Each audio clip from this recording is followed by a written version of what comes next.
A Roman soldier was not created on the battlefield. He was constructed long before the first spear was raised.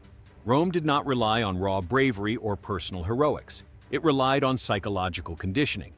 The Roman army understood something many civilizations missed. Fear is inevitable, but behavior can be controlled.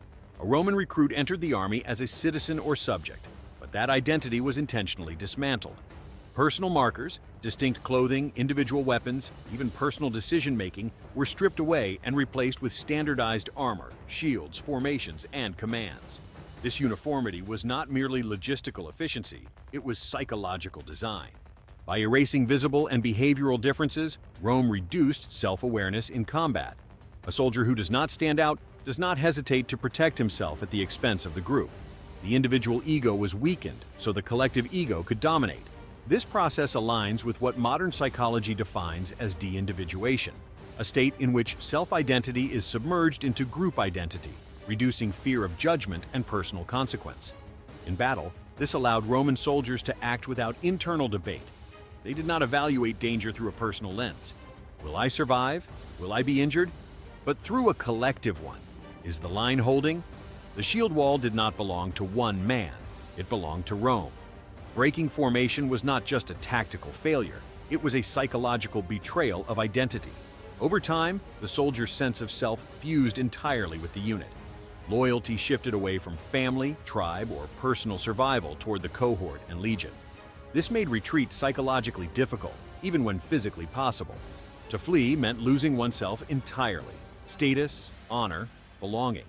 In this way, Rome weaponized identity itself.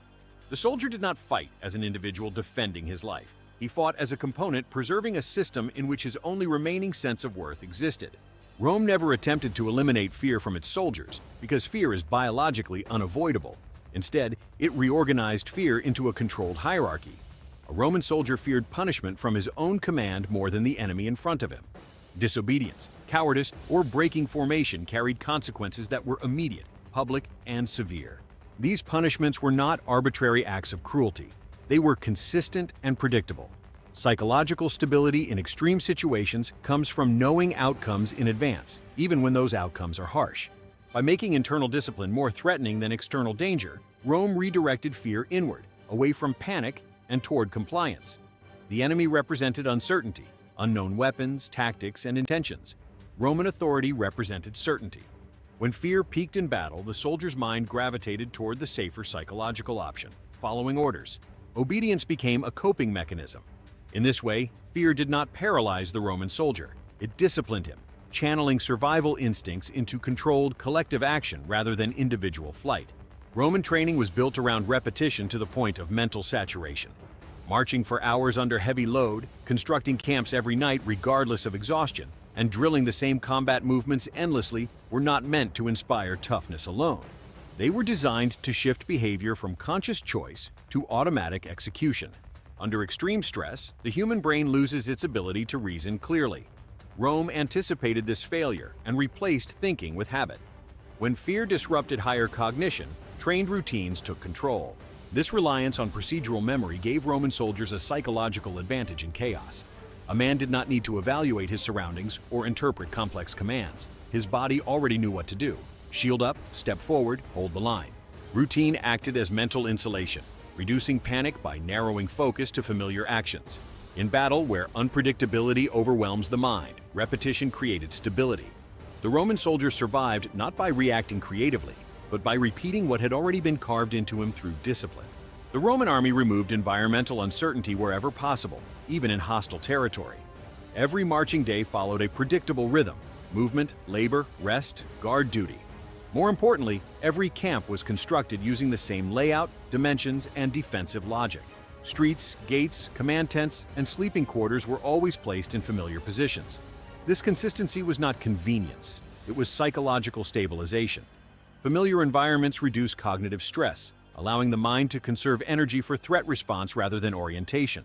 By imposing order on foreign landscapes, Rome created a sense of dominance before battle even began.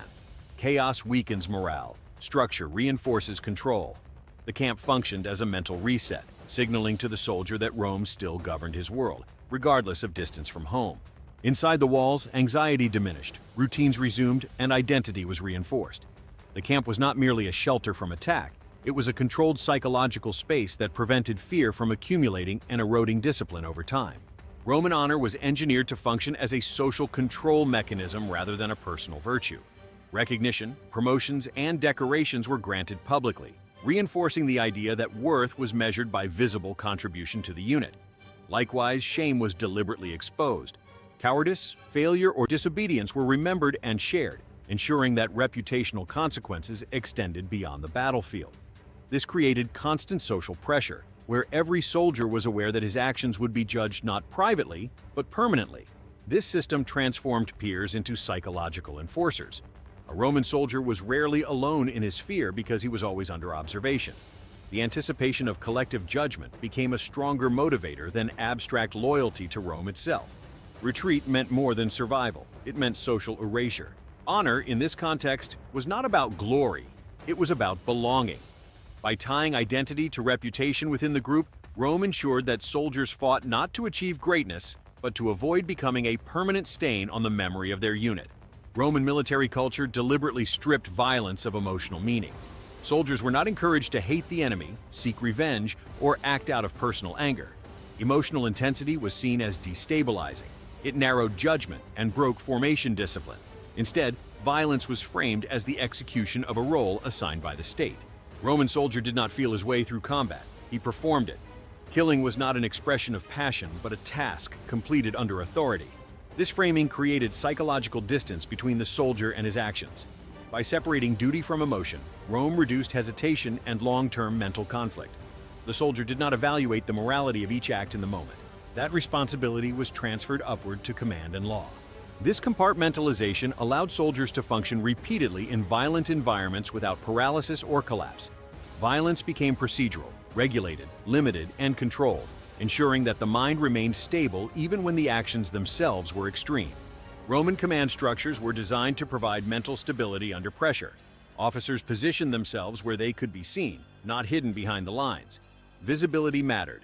In moments of fear, the human mind looks for cues of control. Seeing commanders calm, present, and issuing clear orders signaled that the situation was still manageable. Authority acted as an anchor, preventing panic from spreading through uncertainty. Orders themselves were intentionally simple. Roman commands avoided complexity, emotional language, or improvisation in battle. This reduced cognitive load at the moment when mental capacity was most limited. Soldiers were not asked to interpret intent or adapt independently, they were asked to execute. By centralizing decision-making and distributing execution, Rome ensured that psychological strain remained concentrated at the top, while the rank and file operated within clear, narrow expectations that preserved cohesion under stress. Roman military culture treated death as an expected operational outcome, not a heroic climax. Soldiers were conditioned to see casualties as part of function rather than tragedy. This normalization reduced shock and emotional overload during combat. When a man fell, the immediate psychological response was not grief, but adjustment. Close the gap, maintain formation, continue forward. By removing emotional emphasis from death, Rome prevented individual loss from destabilizing collective action. This approach also protected long-term morale. Glorifying death creates unrealistic expectations and psychological dissonance when survival, not sacrifice, becomes the goal.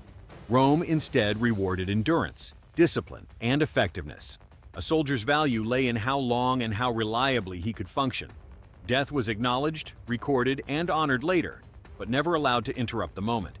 In doing so, Rome preserved mental continuity on the battlefield, ensuring that emotion never outweighed order.